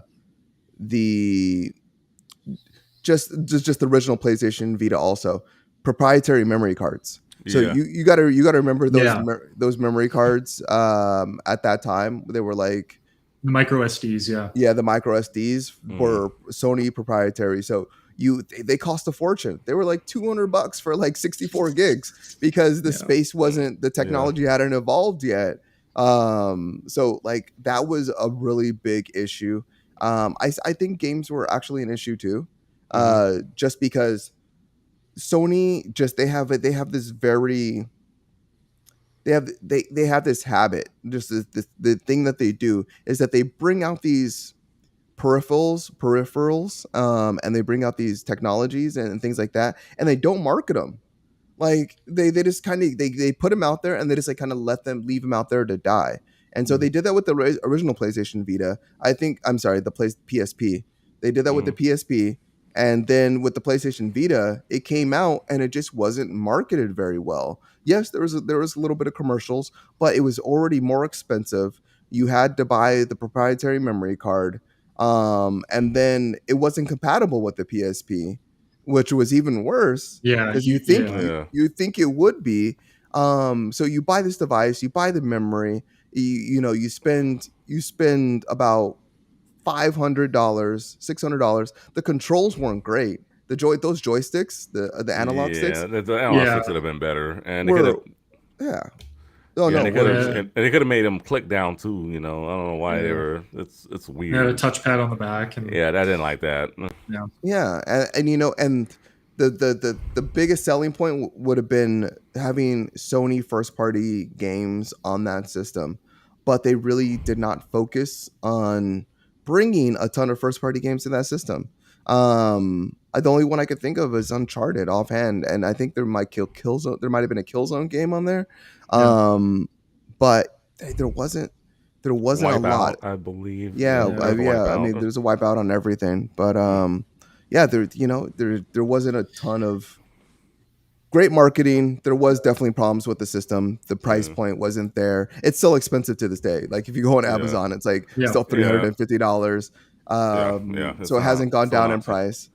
Yeah, I think the Yeah. best time to get it was like right before the pandemic. I think you could get it for like 150 new, like shipped from Japan Mhm. off of eBay or something. But yeah, but then the pandemic came and then everything, inflation, all that good stuff. So I mean, definitely. But I mean, Razer and Verizon, best of luck to you. But right now, this kind of reminds me of like the early '80s when you had like a bunch of different consoles coming out, and you know what happened there. The video game crash in 1983. Well, I think this is a bit of a different situation, but right yeah. now we're just seeing the market being over fluctuated by just a lot of handhelds, whether they do cloud gaming or just real hardware, retro.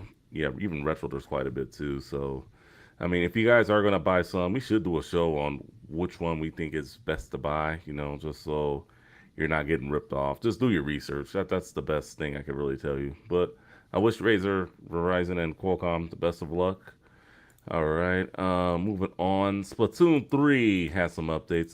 Just gonna go through this real quick. Let's see. It's the 2.3.0. Pretty much it adds Splatoon 3 widgets and some patch notes for the most part. So a new update has just been released for the Nintendo Switch Online mobile app, bringing it to the 2.3.0. This update mostly focuses on Splatnet 3 functionality specifically. It allows the use of widgets for the app, letting you display the battle log, stage schedule, current gear, loadout, and/or album directly onto your home screen. Let's see. If you want, you can go to the Nintendo Switch Online app to check out the full patch notes for more information. All right. Any questions there, fellas? Nope. Nope. All right. And then last but not least, E3 2023. Aren't you excited, Finest? I know you Hmm. are. E3. Looks like they have announced some news for E3 2023. And, definitely it's a big, lengthy list. But for the most part, in terms of the days, the physical event, yes, not digital event, physical event will take place from Tuesday, June 23rd, June 13th, the Friday, June 16th at the Los Angeles Convention Center. It is a business and consumer show. The first 2 days are only for the business. The third day is a business and consumer day, while the fourth day is purely just for the consumers. They must Uh, listen to the show. yeah, they must listen to us. Didn't I say that the other week? I was like, this is exactly what they should do. Yeah, So I'm already excited for them. I know you're excited. Chess Uh, Master Finest strikes again. all right. All right. The team had set themselves quite a few lofty goals with E3, as you may remember, but the three core objectives are make a better business event where it's easier to connect, meet, and conduct interviews, make a better consumer experience where there are things for fans to actually do, and partner, support, and be friends with everyone announcing games in and around E3, irrespective of whether they're actually in the convention center. So that's the main things that they're going to try to do. I know there's a lot of other things in this article, but I think I pulled out the main clip notes out of this. So, um, yeah, so I mean, 4 days. I mean, two for the businesses, one for business and consumer, and then the last day is just strictly consumer. I think this is a winning formula. Finance, I know you want to speak some more, so let's hear what you got to say, man. No, it's just the most important part. All that sounds great. Sounds Yeah. like it was an easy prediction. Like when we talked about it the other week, it was like based since PAX, it's like since the company that does PAX is taking this over, and this is how they run PAX. Also, how Tokyo Game Show does it. This was an easy move that should have been done from the very beginning because it just makes sense. But I think the most important question is who's going to be there. Like Yeah. who's going to show up? Like you know I don't know. The booths and the spaces cost so much money to have on that show floor. Does it make sense for a company to shell out? Because we saw Microsoft pull out pre-pandemic. We saw Sony pull out pre-pandemic. And Nintendo and third party studios are there, but They who's do gonna? their own thing, Yeah, like I the mean, but Nintendo now Direct and all that stuff. yeah, now everyone has directs. Yeah. So and everyone's had like a different level of success doing that. So does it make sense for everyone to do an in-person event again? I think in for the media, I think it makes sense because that whole networking and talking and schmoozing and so forth, that's like that built relationships, and so it makes sense for them. But in regards to consumers, like I don't know if it makes sense right there. And like I don't know. There's definitely pros and cons, but I think that's going to be the most important question right now because Yeah. I don't think Sony's going.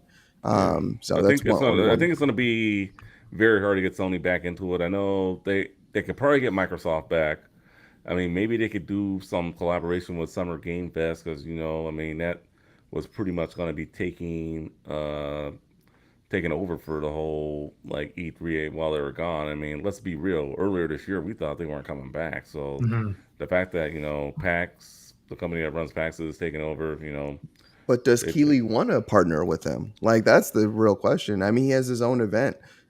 He's been doing it for 2 years now. Last year was okay. This year was better, and I'm sure he wants to make it even better this year. And everyone's kind of a good portion of the gaming industry has already gone to him. Do they really want to go to E3 or do they want to go to him? How do they want to break that up if they do it all? yeah. I mean, it's a good question. I mean, who can E3 really get? I mean, I think Nintendo is there. I mean, they'll do their direct, but I think they'll be there. They'll Yeah. probably do a treehouse or something. So I think it's safe to say they'll be there. They may even be a sponsor. Whoever goes will probably get a Nintendo Switch lanyard or something like we did that one year we went. Um, I mean, aside from that, I mean, it'd be nice to see Sony. Microsoft, I think, can come back. I mean, maybe in all of its entities, Bethesda, Activision, Blizzard, we could probably see them there. In terms of bigger companies, Capcom, I mean, it'd be nice to see them. Ubisoft, it'd be nice to see them.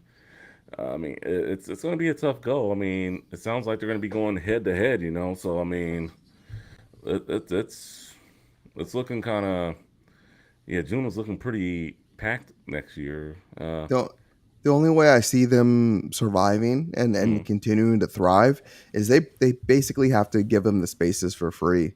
Like yeah, Yeah. you have to allow the developers and everyone to come there and basically just do their thing, like pay, like they already have to bring their stuff, they already have to book the flights and pay for all that other stuff. That's hotels, already all that expense, stuff. yeah, Yeah, hotels, all that's already expensive enough. If they give them the spaces for free and rely on providing consumers what they just enough of an experience that consumers can pay a premium for and really utilize the consumers in terms of offsetting the prices for giving the developers the free space, then I can see this being a thing. I can see in this. I could really see this work.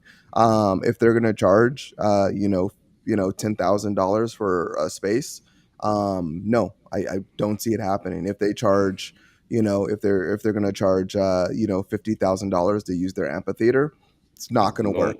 no, hell It's no. just not going to work. People aren't going to come back. So, curious to see what happens.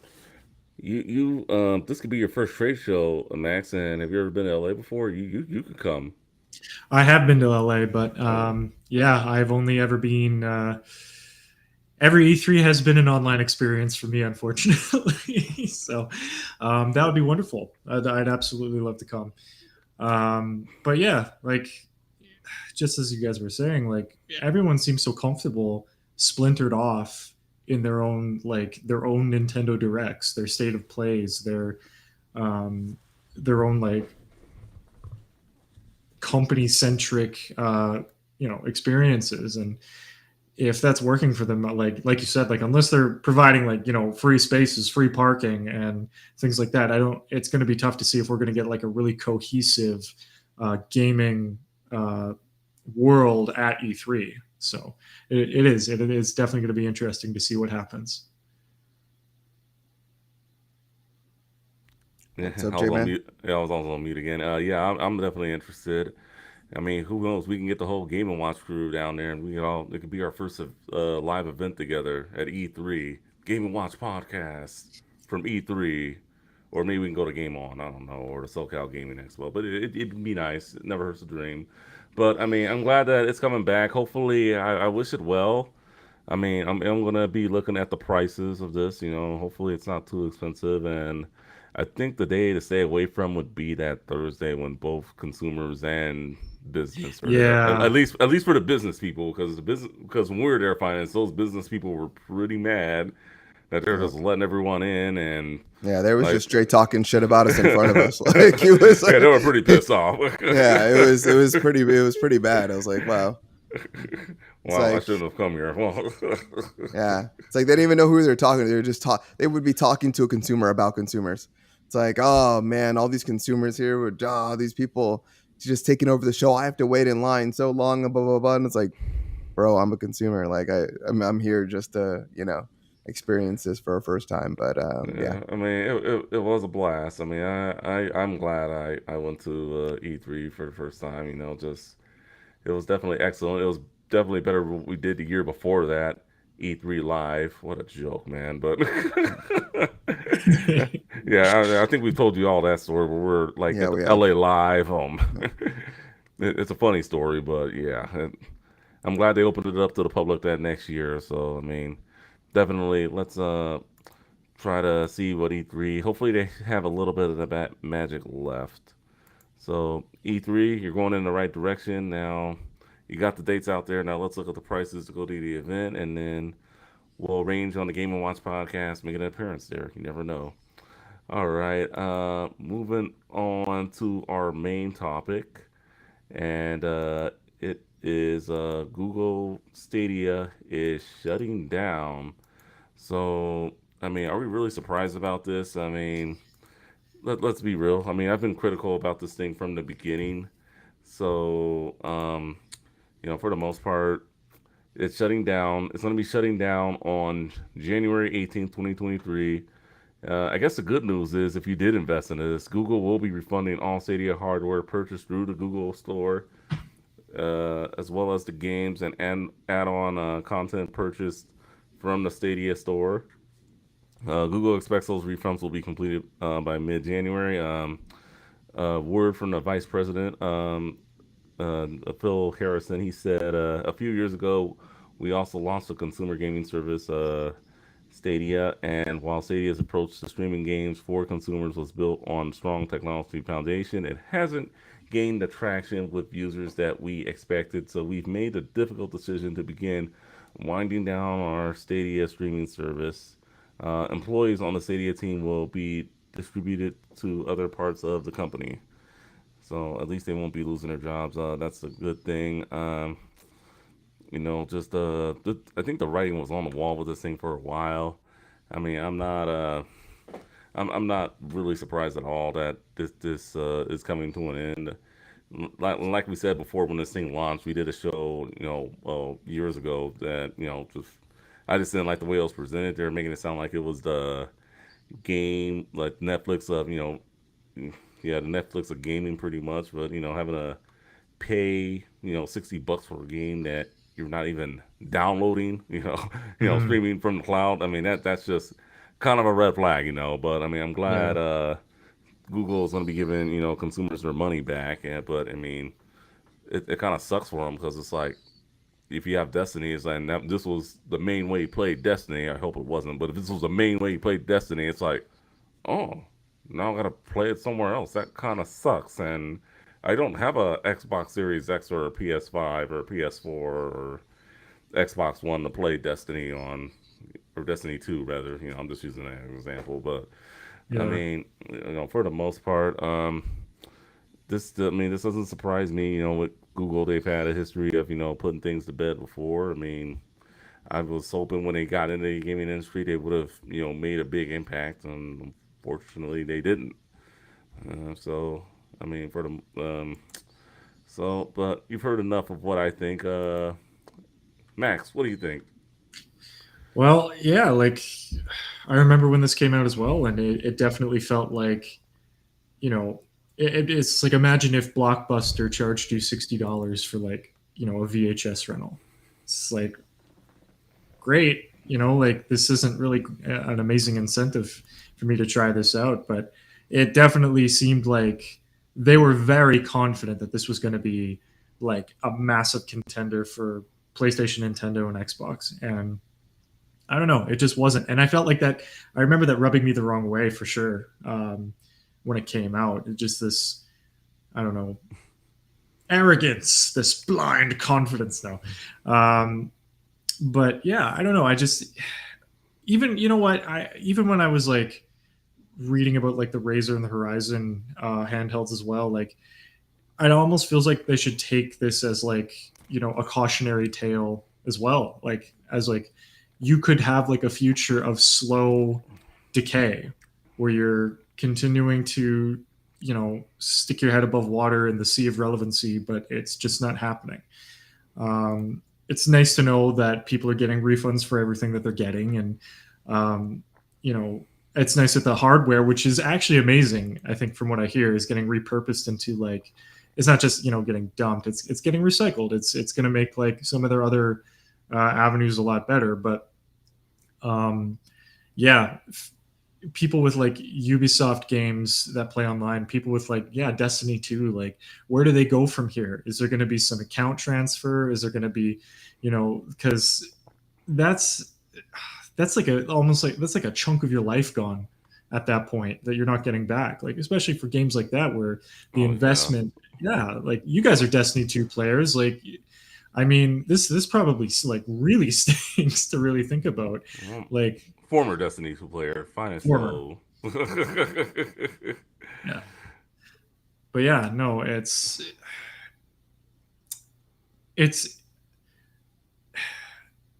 I wasn't I was actually surprised by like how I felt about this. I felt kind of sad. It was a little sad um, for the players that actually utilized this and took advantage because they're the ones that are really the ones that are getting hit by this the hardest. So my heart goes out, I guess. But oh, F man, what you got? Man, I got so much to say about this. It's not even funny. I know you do. That's why Uh, I left the best for um, last. man. So I mean, was this doomed to fail? No.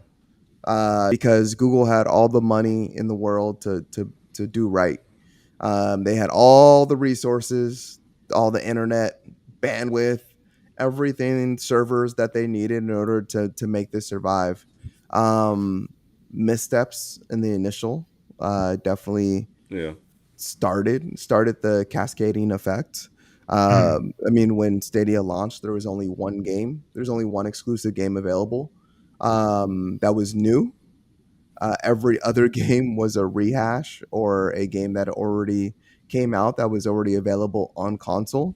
Yeah. Um, and I know you just compared it to Blockbuster, but everyone thought this was going to be like a Netflix service. So Yeah, the that's communication what I thought. wasn't, yeah, the communication wasn't there when this thing initially launched. It wasn't clear to people what this was. So through that confusion, it led to a lot of people not moving forward with the purchase because they didn't understand what they were getting for what they were paying for. And to pay for a Netflix type service, you paid, yeah, I don't know the exact, I don't remember what the exact price was at launch, but we'll say $15, and then you get into the service, and just imagine if Netflix had charged you for every movie that Mm. was in the service, which was what Pretty much what Google Stadia was Google doing. Stadia was doing. Yeah, Yeah. yeah. Yeah. So you paid for the service. You had to buy a controller, and then you jumped into the service, and then only there did you had to pay for old games, full price. Yeah, full And price. Yeah, not they weren't even giving like the what you would Wow. be able to get on it for yeah, like the PS4 or the Xbox One at the Yeah. time. So it's They're like charging you Stadia tax. pretty yeah, much. exactly. And then on top of that, like there was promises like every game was going to be like 4K, 60 frames per second. It wasn't at launch. And it got there, but it was only, it depended on the screen that you were playing on, because one of the promises, you can play this everywhere. So if, of course, if the screen didn't allow for those higher frame rates and capacity, and didn't have the right processors, then you couldn't utilize that. In addition to the controller, that you originally, I don't know if you guys remember this, but you had to have a Google Stadia controller. Yeah, you You had. can Yeah, Yes. yeah. There You was, couldn't use any third party. you couldn't use any third party controller. So there was that, and then the way it launched. So Yeah. they did a staggered launch, and then they broke it down into different tiers, and there was like, I believe there was three different tiers. And once again, the communication wasn't there, so people weren't sure what they were getting. So just a ton of missteps in the initial, but more importantly, Google never gave us a reason Mm. to play. Like they never Wow. gave us a reason to jump into Stadia. Um, they why didn't they buy up some studios? Like why did we not see them buy any studios? Why did we not see any not third party exclusives, but well, yeah, like third. Why didn't we see any third party exclusives? We recently saw earlier this week from Kojima. Kojima offered to do the Death Stranding sequel exclusively on Stadia, and they turned him down. What Like, were they thinking? like you What were It have they just, nothing. yeah, thinking? You have nothing. it You Like, should just have feels taken like they that. didn't, You should they have don't taken that care. deal. Like, like Yeah. like yes, like video game is a multi-billion-dollar industry, and it's only grown over time, but in order to enter that industry, you have to spend billions Yeah. to be where Sony, and be where Nintendo, and be where Microsoft, and be where Valve, and be all where all these other people are at. You have to have your gamer, you have to have your gamer first, and then mm. you have to think about your gamer first, and then you can kind of tie in everything else. um that's the start of my rant. I mean, you Yeah. guys, is there anything when you guys want to elaborate on there Well, before? I mean, one thing I will say about the controller was sweet. And do they have to It was give a the nice controller controller. back? Do they have to give the controller back too, or can they keep it and can you use it for like other like third party stuff, like on the Nintendo Mod Switch it. or something? Or You can uh, keep it. I don't know. I mean, I'm just wondering. I You don't know probably if it's could use it on open PC. source. Yeah, I mean, if it's like a Bluetooth controller, I'm sure. Yeah. Like, they put Google Stadia controller settings, and Steam and Mm. Valve and stuff like that. So yeah, Yeah. you don't have to give back the controller. Okay. Well, Um, yeah, that is a pretty sweet controller. It does look pretty yeah. nice, you know. But otherwise, yeah, nothing at the moment. You can continue your rant. Okay. I just Okay. have one thing to say Yeah. regarding the whole, I guess, like the best way to sum up like how Google Stadia was um, marketed and implemented and everything was the 17 seconds of its like release, which was like a clip on this article was the I believe it was like one of the head creators of, I can't remember his name at the moment, but it's the first 17 seconds. He walks up on stage and he's just like, now listen guys, I must admit I'm not the biggest video game player. Oh, yeah, that's not a good way to start. Yeah, you can't start a speech like that. Not Nope. just in video games, but just anywhere. It's So like, cut me some slack, okay? yeah, yeah, you can, like that's like me in like a public speaking class about to do an open forum speech or something. Like, I don't really know what I'm going to talk about, but yeah, yeah, the sky is blue. Yeah, yeah, you can't go in there like that, man. That's just terrible. Like. Please, sir, can I have an A plus? Yeah, yeah, don't, yeah. That's a bad way to start off a presentation, Yeah. Anyway, Uh, continue, Finest. Oh yeah, no, I just agree with you guys. But yeah, I mean, I think the last couple of notes in terms of broken promises was features that just never came. Like you were supposed to be able to like be watching someone play a game and then be yeah, like, oh, that looks awesome. Like I want to play, and then you continue exactly where the streamer like left off. If you were watching a stream, like they said you were going to be able to like pick up and play where like the streamer like was at in their game. Yeah. Never saw that. They also said that there was supposed to be split screen, which never came to fruition either. There was supposed to be a buddy pass system where you can hand, if you bought Stadia, you can hand 3 months over to your friend. yeah. Um, That ne- never came. all these things never came to fruition. Now we're in a state where Stadia is no longer a thing. It's disappearing. It's been canceled and everything.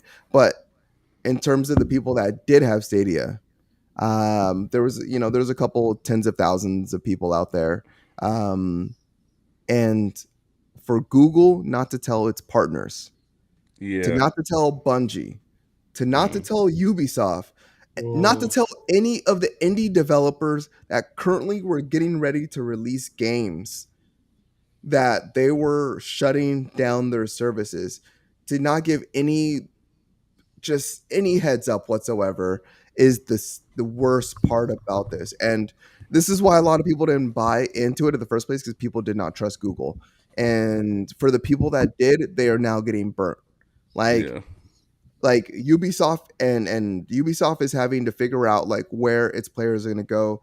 Bungie is in a similar situation, trying to figure out how they're going to take those saves that were on Stadia and get them, allow those people to play on PC or allow them to play on console and so forth. Like it, because Stadia had them sign contracts that they were, anything that they played on Stadia, it was not going to be cross platform, was not going to be yeah. That's bullshit. no So yeah, cross saves and they should have made a cross-platform. Now it's, yeah, right. Bungie especially. Oh man, Yeah, good. so all those people are shut out of luck. That's 5,000 people in Destiny that were playing last week Yeah, on Stadia, and now those people don't have any capability, or they're going to lose their character. They're going to lose everything unless Bungie does something. So really, Google has left the onus on the developers to figure out everything, regardless of the developers investing so much money and so much time into Stadia to help to ensure that like it works. So the developers did their part, but Google did not do anything for the developers, and it's so sad to see. And it's sad for the gamers, it's sad for the developers, and honestly, like I mean, fuck Google. Like Yeah, yeah, it's just seriously. like, yeah, you know, yeah. They're that like guy in the group project that does shit and like doesn't show up until like the day of the presentation. yeah. Almost. Yeah, yeah. I mean, for me, I mean, I was very skeptical in the beginning, but I mean, it's just like you were saying, Fine. It's just sad to see people's hard work just going to the toilet after Yeah. 4 or 5 years. It just always sucks. Because And they don't care. yeah. Yeah. Yeah.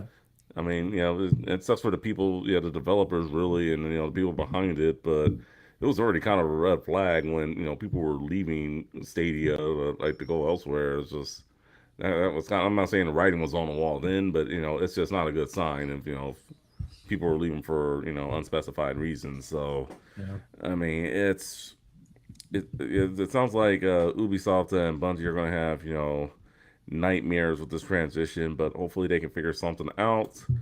I mean, and that's probably one reason why Google's giving back money. They'll just because it just sucks. Like I'd be pissed off, especially like Yeah. a game like Destiny 2 where it's already a grind, and oh boy, like yeah, if you better hope that whatever Yeah. plat that they let you go to a platform, a Xbox or PlayStation, whatever the case, PC.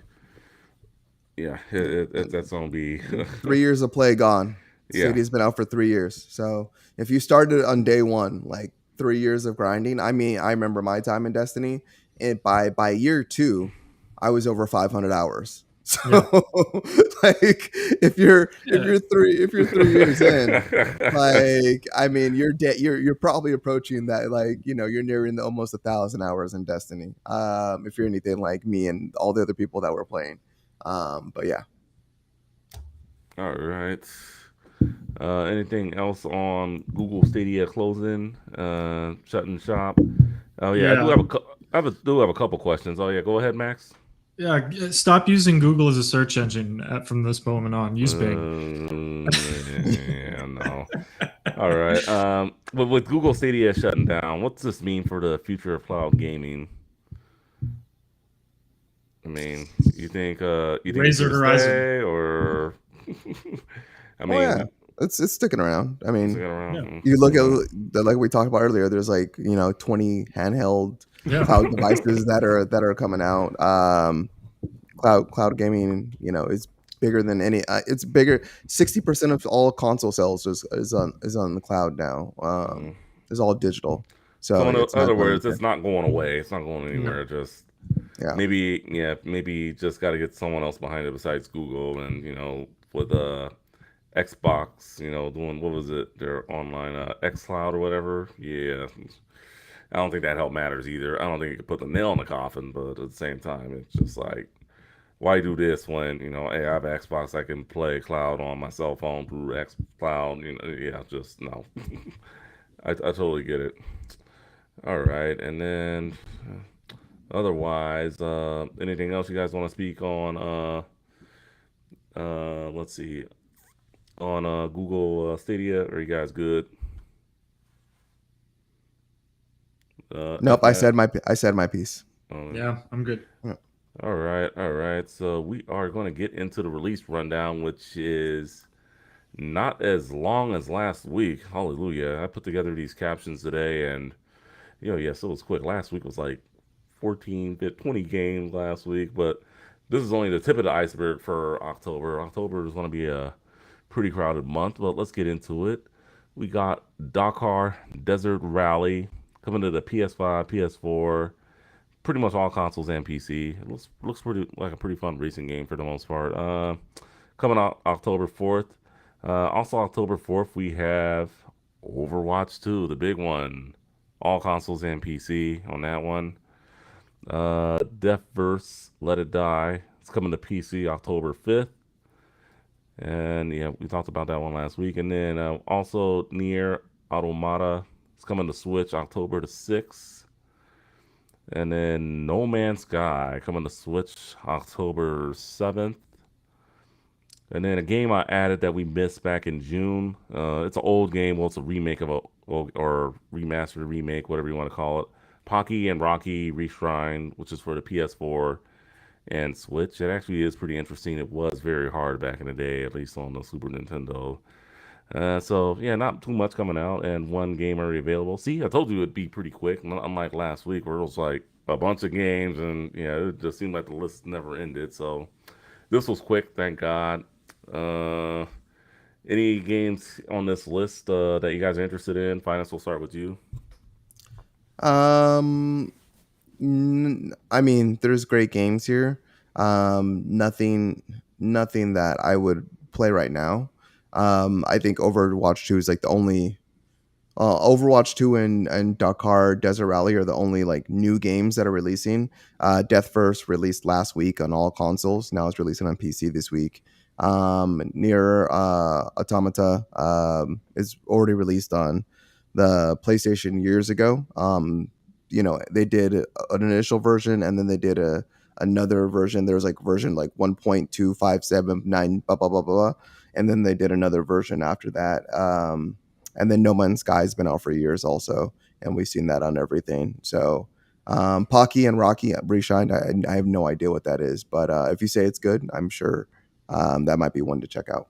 Yeah. Pocky and Rocky. It was an old Super Nintendo game, and it was hard, but I mean, definitely check out some gameplay on it. It pretty good. I mean, I'm thinking about getting it myself. It's from Natsumi. They redid Wild Guns Reloaded, and Ninja Warriors game. They remade that one too. So I mean, it seems like they've been mastering, remaking a lot of their old properties. So I mean, I saw it, and I was like, oh yeah, we missed this one back in June, and June was pretty crowded. I mean, we're the Game and Watch podcast. We try to get to all games, but we just can't get to everything. So that's why if I do see a game that's been out for a while, and I was like, oh, we didn't talk about this, so I was like, hey, I'll just throw it on the release right up and say, hey, it's out now. Go get it.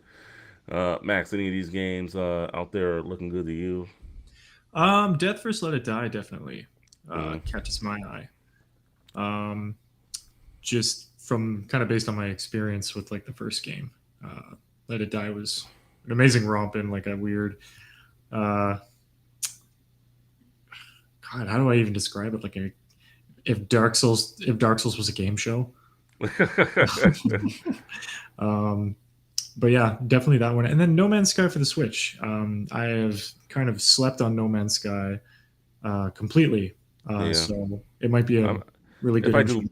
if I do play No Man's Sky, it'd probably be on other consoles. But I mean, if you are just one console person and you have a Switch, give it a go. I mean, it's they've made improvements on it uh, over the Yeah, years, so definitely. I mean, if you are getting it on a Switch, I don't think you'll be disappointed unless it's the like Switch. broken or something. Well, I mean, I don't think it should be broken. I mean, they delayed the Switch one like Hmm. they delayed this version probably like 2 years. Like it Yeah, was supposed to come out a long time ago, and they just kept on delaying it. There's and it's probably ready uh, to go. So I yeah, mean, they just been like the Hello Games has just been like be patient.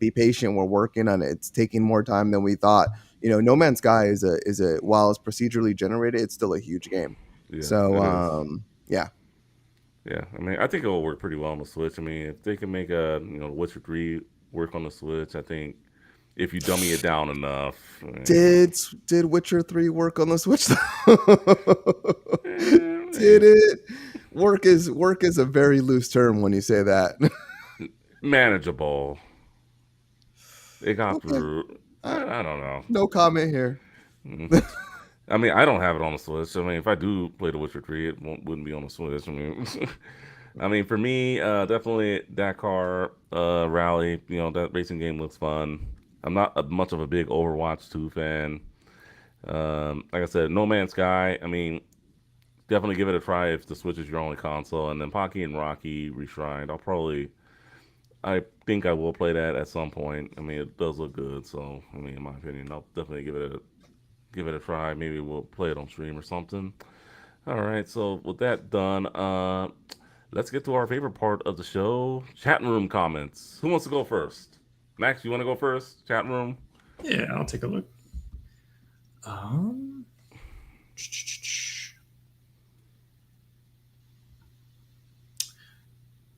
okay, so Autumn Jai says cloud gaming is still going to be a thing. PlayStation and Xbox are both moving towards a strictly cloud digital platform, and with the shortage on manufacturing materials, cloud makes sense in the long run. That All is foreboding. right. Yeah, great comment there. Right. Yeah, pretty much Autumn, Jai, and Matt Bliss. Matt, you need to come back on the show, man, if you're still watching. But yeah, pretty much commented in today. Finance, what you got?